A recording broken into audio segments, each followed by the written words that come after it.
How do I push that off? How do I get rid of that?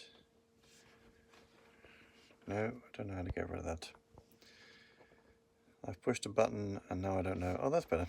So I'm having light issues. That's quite harsh. Don't you think that's quite harsh? Let me see if I can just change that for a minute.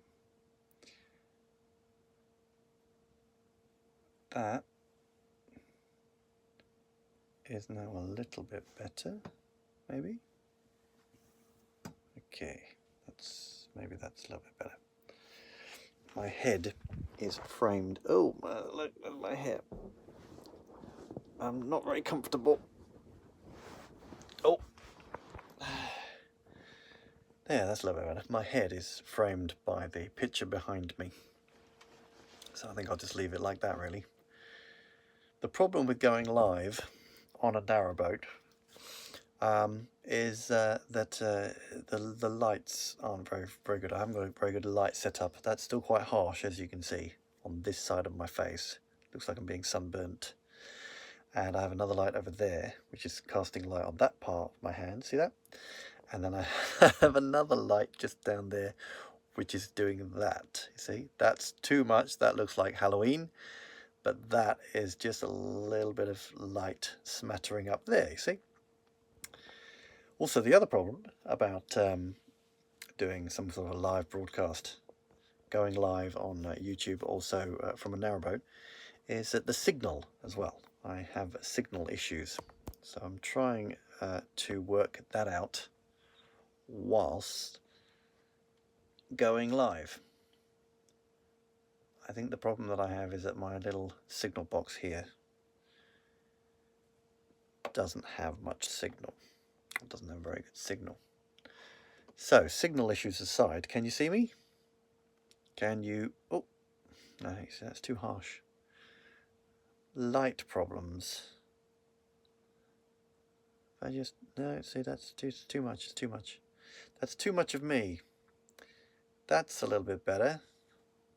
A little bit more natural, see? Just move that to there, maybe. That kind of looks okay. And now I can still see. I'm still trying to work out how to work out the live chat. I haven't done one of these in a long time, so I don't know how to.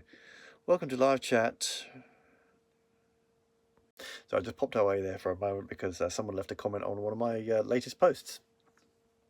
So that's good. My poll has had 2 votes so far. Have you seen my latest short? And at the moment it's 50-50. Someone said yes and someone said no, clearly. Oh, now it's jumping about all over the place. That's good. Someone from Tasmania saying that there are no canals in Tasmania. Well, I didn't know that. Only for irrigation ones and not suitable for boating. We have irrigation channels somewhere up in East Anglia, I believe, which you can take a boat down. You have to have a specialised licence for it. I don't believe it's the same licence that you need on the River Thames. There's a strange thing about the different waterways authorities that are in charge of the different waters. So a canal and river licence you need for the canals. If you go on the Thames, you need an EA licence, Waterways Authority licence. For the Thames, and East Anglia is a separate licence, I think, because it's all broken up into various different authorities. Have to go now. We'll catch up with your short later. Thanks for making us laugh. My pleasure. Goodbye. How do I get? I don't know how to get rid of that. No, I don't want to end the poll. I just want it to go away. So, I really like your videos. I've been missing the longer videos. It's been a couple of months. Yes, that's right. The reason why it's been such a long time for me making the slightly longer videos that are more sort of narrative based is basically because of the work I've been doing painting the boat. I started the project in June. That's around the time the videos started to peter out. And I only recently just finished putting the last bit of paint on the outside of the superstructure. So that's why. But I will get back around to making another video soon, because I realised that it's coming up for around a 10-year sort of anniversary, maybe 20-year anniversary, for the time I've painted a boat this year, particularly this year. Is like an anniversary of either 10 years living on this boat or 20 years dealing with boats and narrow boats and messing around. So I'll do a little video based on that, I think. I don't want to end the poll, I just want to cancel that. How do I get rid of that?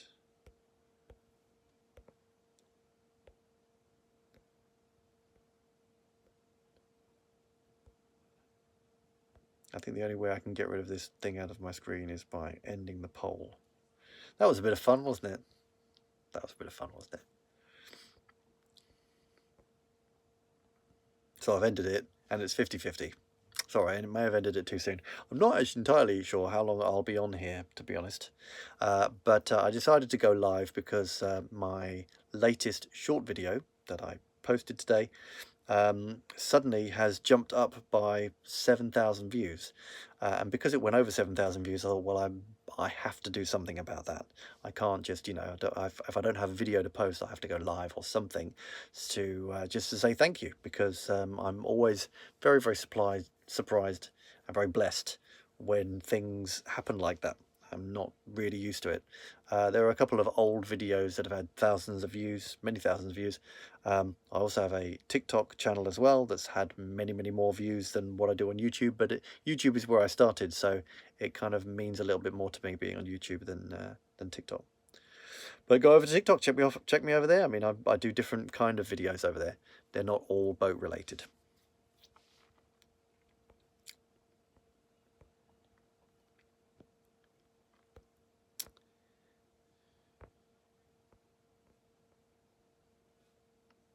It's nice to see that someone from Tasmania and someone from Argentina has been watching. One of the things that I did think about when I first started doing stuff on YouTube was I thought about making videos where I didn't speak in English, where there was hardly any speaking at all, because English does kind of pigeonhole me in a place where it's not universally understood. One of the things that I used to do when I would perform and juggle and do things like this, I wouldn't speak.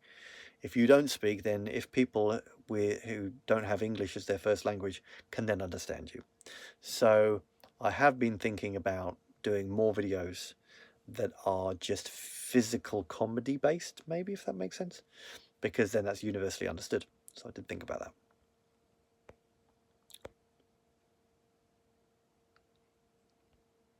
Rod Charlton, what's your favourite memory from living on a narrowboat?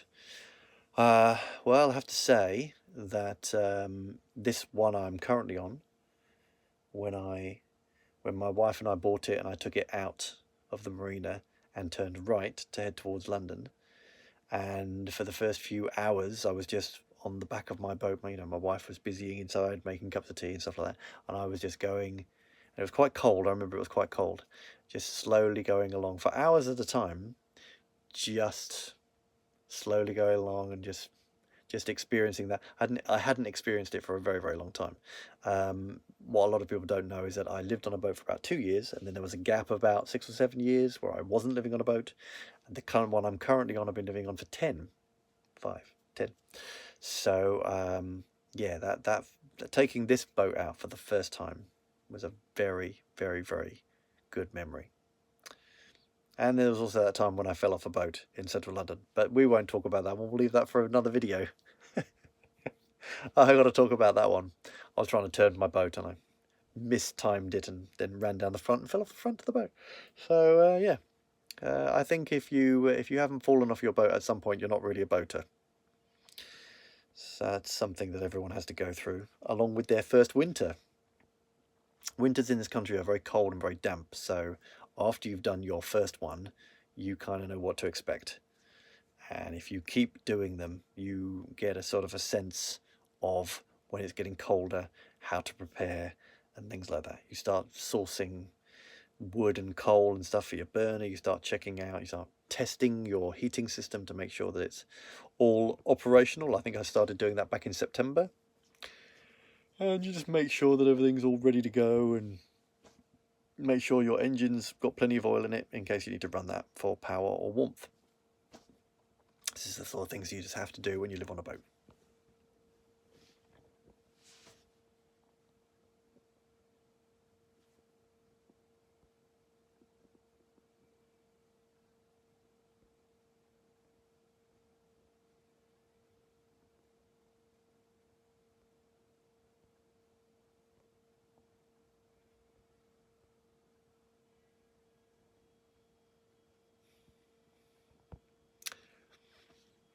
So at the moment we've got 8 people viewing. Is that?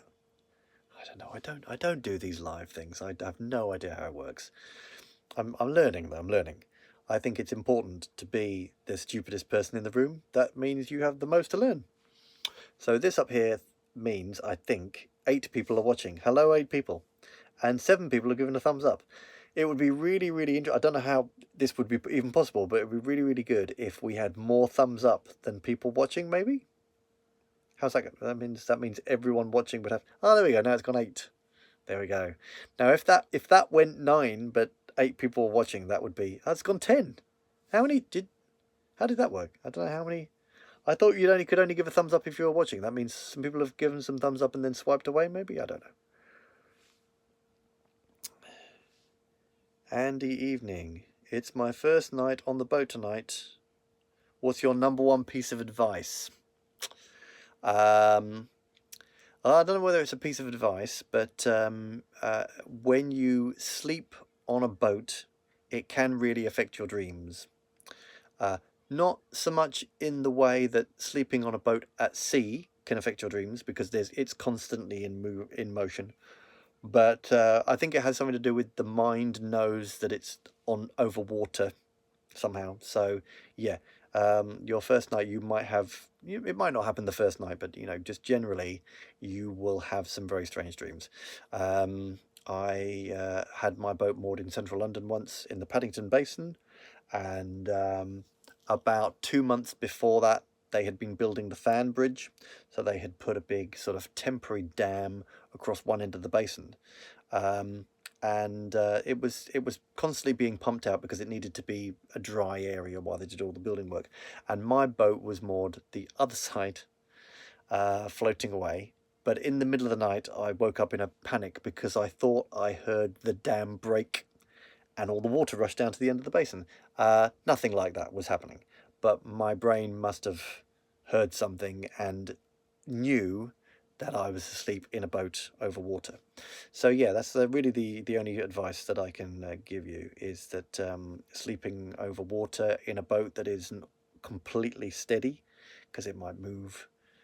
You might hear different things outside, different animals. You might hear a moorhen. You might hear ducks or birds landing on your reef, or even swans tapping along the side of your boat. That's another thing that you will definitely encounter. Sometimes ducks and swans will nibble the algae along the side of your boat, depending on whether you've had it blacked recently or not. And sometimes it sounds like someone's knocking on your boat in the middle of the night, and it's not always the case. So there we go. There's my one and only piece of advice for you, Andy. There we go. That's just for you. That's on the house.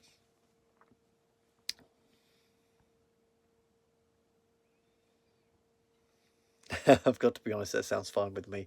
Thank you. Well, there we go. There we go. Enjoy. And if it is your first night on a boat, then welcome to the community. Welcome to life on board a boat.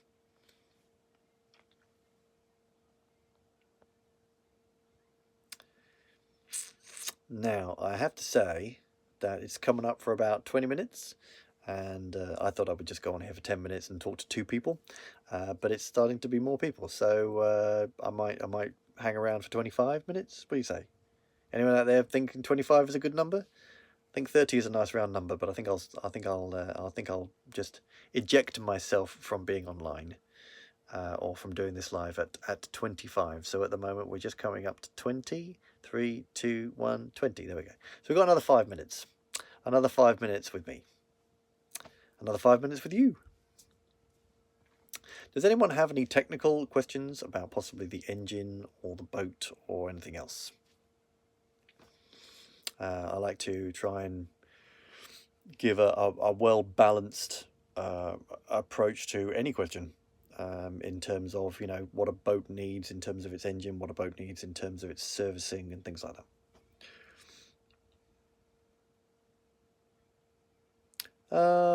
Florian, hello. How's all the photography going? I love your photography. I think it's fantastic. Glad I found that. Did I miss the announcement? Oh no, I didn't make any announcement. A boat needs Patreons. Oh, Patreons, yes. I think I only have one Patreon currently. That particular individual, I've known her from way down the line. So she set up something where she would donate money on a regular basis. I think it's automated. We haven't spoken for a while, but yeah, I have one and only Patreon. So if you want to get involved with my Patreon, go to my channel and get involved. There's a link in every description of every longer video that I do. Oh, it says I have two. Thank you. If you're the other one, great. If not, don't worry. There's plenty of time to do anything like that. That would be cool.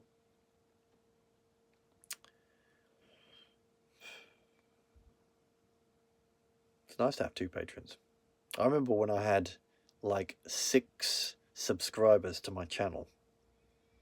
That was very humbling. Especially coming from a ex-circus performing background. It's your mind imagines all sorts of things. Oh, I remember I'm going to have millions of subscribers. You don't really need millions of them. You just need a small audience who all kind of get you. And I'm always very, very grateful for however many. How many subscribers do I currently have? Around 4, 6. I think I've got 6,400 or 4,600.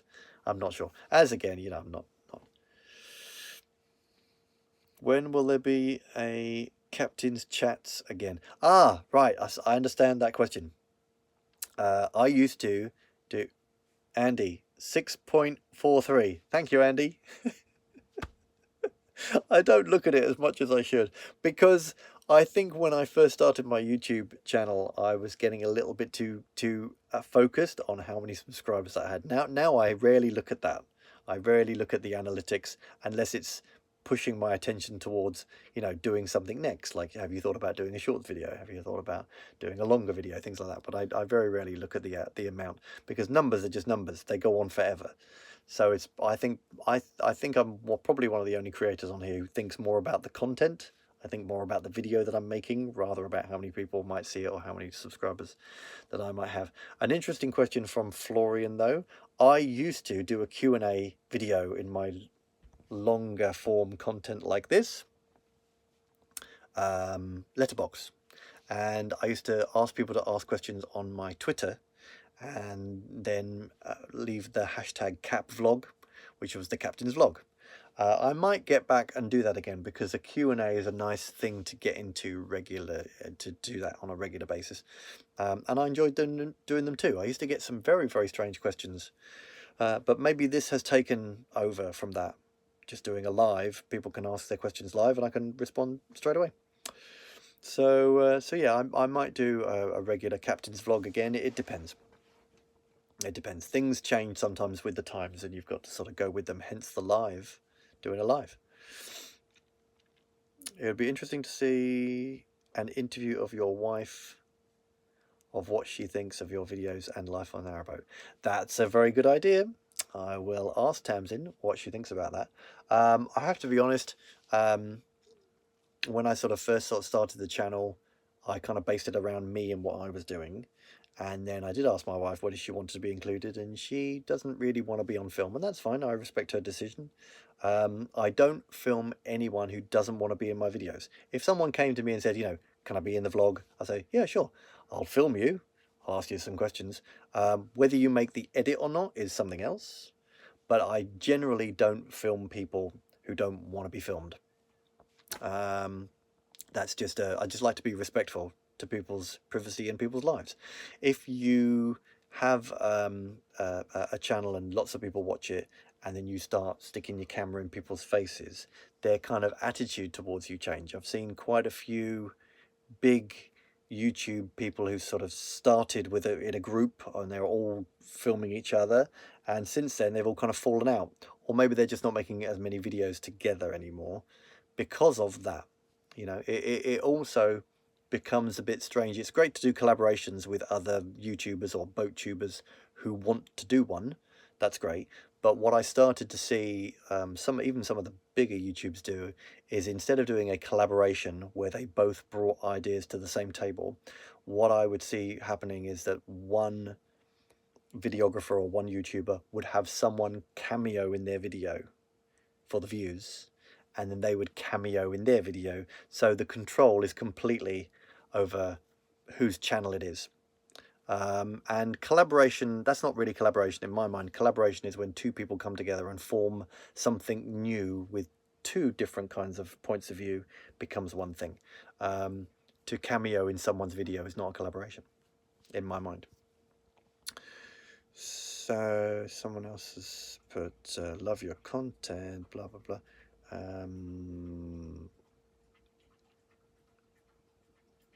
I can respect that. I don't care to be filmed either. There we go. See, there we go, Rod. See, I wouldn't film you if you wouldn't be in one of my videos if you didn't want to be. If we ever pass ways in boats or whatever, or it is something you do want to do, get in touch. We'll work it out. She could sit behind the flower bush so we could just hear her voice. That's a great idea. If you have watched all of my videos, or a lot of my videos, you'll notice that sometimes Tamsin does feature, but she's just there. So she's just out. You might hear her talking, you might hear her out of shot, or you might see the shot of her shoulder or something like that, or something like that. I always try to let people know that I am married. It's very important, and that I'm not just a single man with a dog living on a boat on my own. I always make sure that I mention what I'm doing in my life.